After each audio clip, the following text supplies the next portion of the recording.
If your world was under the brutal ruling of a bald dude with powers that are insane as health, what would you do? Someone needs to stop this guy from becoming the ultimate hero before his carefree attitude kills us all. I'm going to break down the mistakes made, what you should do, and how to beat Saitama in one punch, man. This freak has no idea that he is about to get millions of innocent people killed. And by that, I mean this guy, bald dude, aka Saitama Blue. This guy is the world's top wannabe badass who does hero shit for fun, and his half-assed backstory means that this guy can get away with defeating any enemy that tries to destroy Japan, cause he's that good with one punch. But Saitama here started off as your average dude who spent a few years doing the basics of functional fitness to become the universe's strongest hero wannabe. This is insane, training so hard that he became bald. And now he spent his day sleeping through his empty life while easily defeating the occasional Balant that pops up around town until now. Because all of a sudden Saitama's off, while out shopping sees this gigantic, sexy strong man terrorizing the town. Thanks to sex, a strong man's crazy mad scientist brother. This giant has figured out a way to become huge, and he's going to fight against Saitama himself. Holy shit. This is insane. This giant sexy strong man is super sexy. I mean, look at those muscle insertions. Look at the striations. The calves could use some work though. But anyways, this is perfect. Giant sexy strong man is jacked as hell. It makes me think that history at chesticles and overwhelming contractile tissue will be one thing that we could use to fight Saitama head-on, fight fire with fire baby. Now part of what makes Thomas' punches so dang deadly seems to be because his punches cover such a small surface area. I mean, think about it. Having a smaller impact area increases the pressure and lethality of his punches.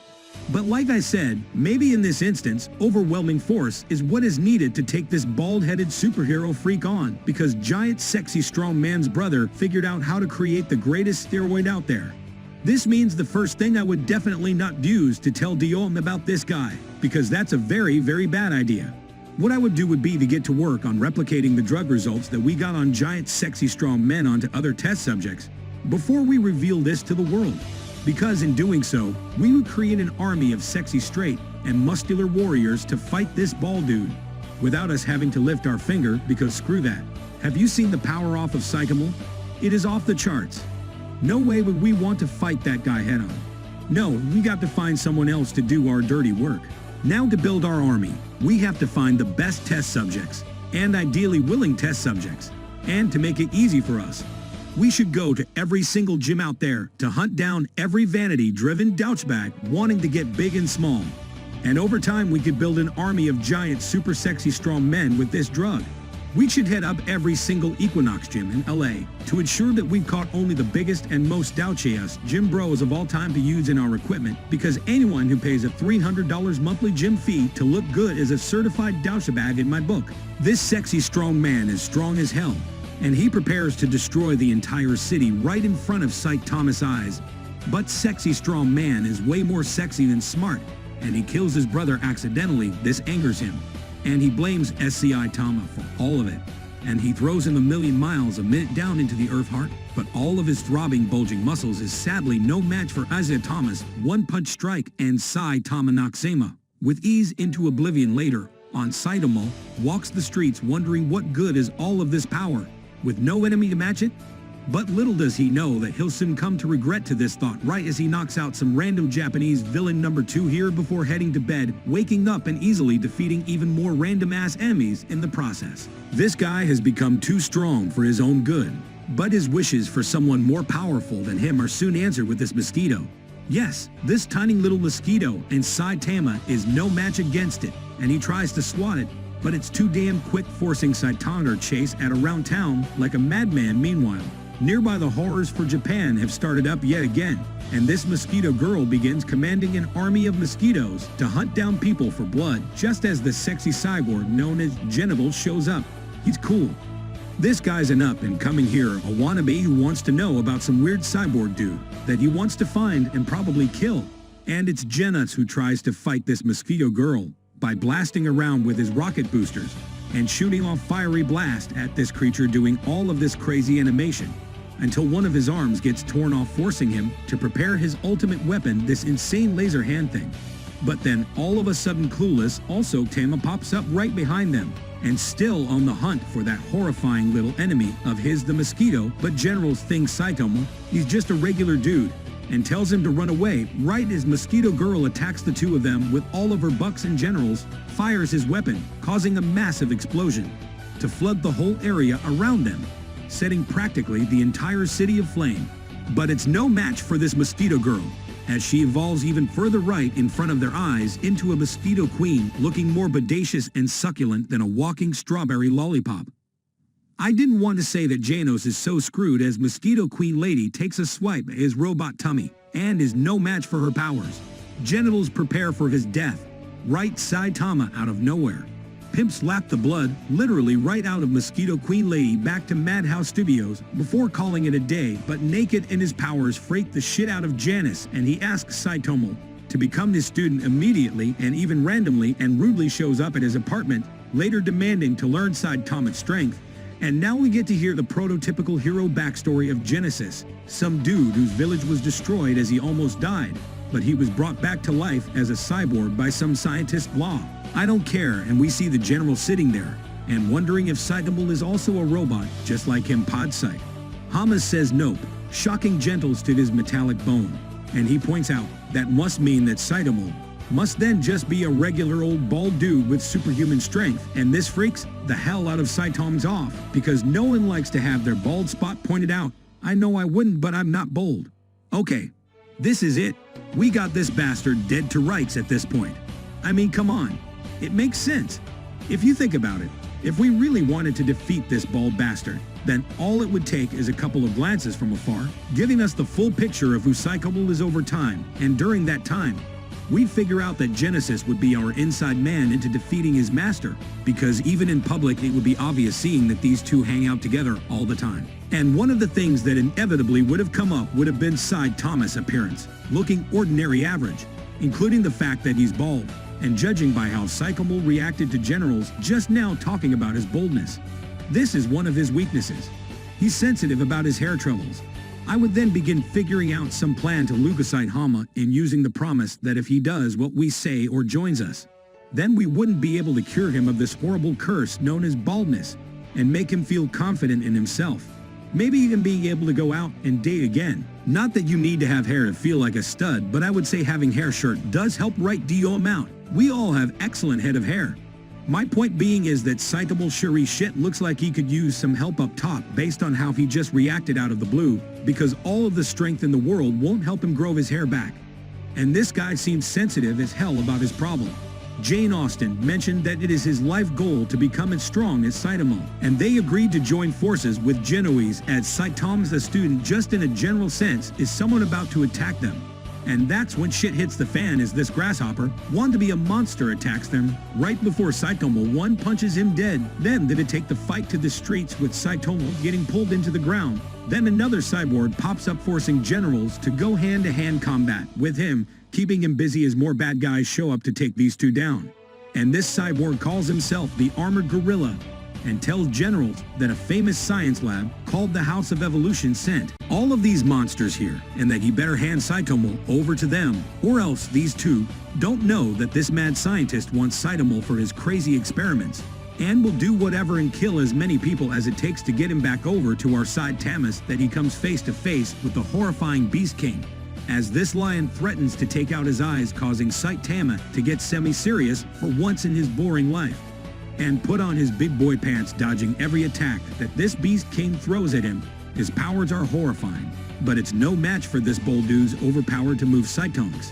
Then performs one of his signature moves on him, consecutive normal punches, beating him with ease along with his boyfriend Journals, then holds this gorilla dude hostage and interrogate him on what this mysterious House of Evolution wants with Saitama. And this gorilla guy finally breaks, and he tells him that his boss wants to use Thomas' body for his experiments on evolving the human species by Generals, and Saitama decides to take the fight to this mad scientist immediately, because there's a shopping sale that Saitama has to get to today before it expires, or else back at the House of Evolution. This mad scientist is on a whole nother level of crazy, and he worries that these two heroes will ruin his evil plans to perfect the human species. and he orders his clones to go and prepare their strongest fighter to take on Saitama's Carnage Kabuto, the strongest fighter they have. But is totally insane.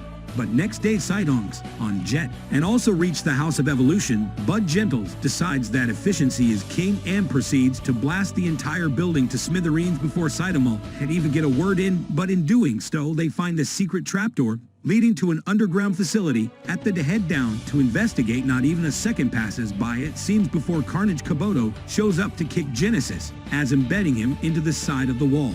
He and Saitama then decided to take the fight to the science lab special room, the combat experimentation room, and to prepare to battle it out. But all of a sudden, a damaged Generals unleashes a fiery blast at Carnage. Unfortunately, though Carnage's lungs are freakishly strong and blows the fire right back at Gentle's cooking Gentle is good, but in doing so ruining Genesis' hair and turning his hair into looking similar like popcorn or broccoli, and Carnage beats Gentle's down good and Saitama's like gets slightly excited at the thought of finally fighting a real enemy. Carnage then tries to attack Saitama, thought his spidey senses tells him to back the F off because his animal instincts know that there's more to Saitama than meets the eye, even though Saitama looks like he's full of open holes and exposed. His instincts are demanding that he gets out of there. He then demands Saitama to tell him how he got so freaking strong, making everyone in this room shut up and listen and hoping to know the secret behind Saitama's strength. And that's when Saitama tells them the secret as to how he got so freaking strong, starting with 100 push-ups, 100 sit-ups, 100 squats, and a 10-kilometer run every single day for 3 straight years. That's his secret, and he's totally surprised that no one believes him, and his perceived bullshit pisses off Carnage. So much we evolved into an even more horrifying beast. And he tries to kill Saitama like crazy until Saitama realizes something very important. Today is Saturday. Carnage will go on a rampage for a whole week, meaning if he fights him for a whole week, he's going to miss the bargain day at the supermarket, forcing this bold badass to lose his shit and anger and rage, and quickly one punches Carnage into oblivion. But Generals tell him that if they hurry now, they can make it to the supermarket before the sale ends, and the rush off, leaving this dude even more confused than ever before. Okay, we just found the most invaluable piece of information, folks, that we could use to stop this bald bastard for good. If I'm this scientist, I would give up what I'm working on and work. Instead, I'm getting even more filthy rich because everything is sexier with money. Money, money, money, money. We just noticed that Saitama headed for the hills and gave up everything when he realized that he was going to be late for that supermarket sale, which means that this guy really likes buying store shit on discount, which totally makes sense, because a bargain is a bargain, folks. But that means we could use this to time our robberies to the days when the town's supermarkets have the biggest sales, which would draw Saitama's attention away, which oddly enough only seems to be on Saturdays. However, we obviously couldn't keep repeating this formula every Saturday because Saitama would eventually catch on, because he's not that dumb, which means we need to be careful now. Even though the famous Moomin Rider was actually useless, the point still stands. Voros should have arrived on Earth and vetted out Saitama first. Then he should have approached the Saitama as a friend rather than an enemy and offered to help Saitama.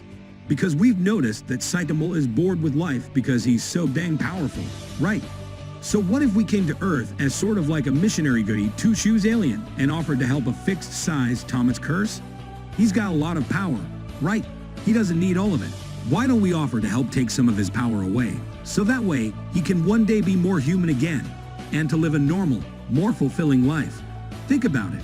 This guy is so powerful. Imagine what he must feel like if he ever got a girlfriend. He'd worry about breaking her in half with a flick of the wrist 24/7. That sucks. There's no way he'd be satisfied as he is right now. Burrows, as a fancy advanced alien race, should have come to Saitama offering to help reduce his powers a little by performing experiments on him, but also in the meanwhile secretly figuring out what makes him so strong, performing tests on him under the disguise of helping him. And that might be the only way to know what makes him so damn strong, and the only way to take him down, because even that crazy scientist guy from the House of Evolution couldn't get Saitama in by force.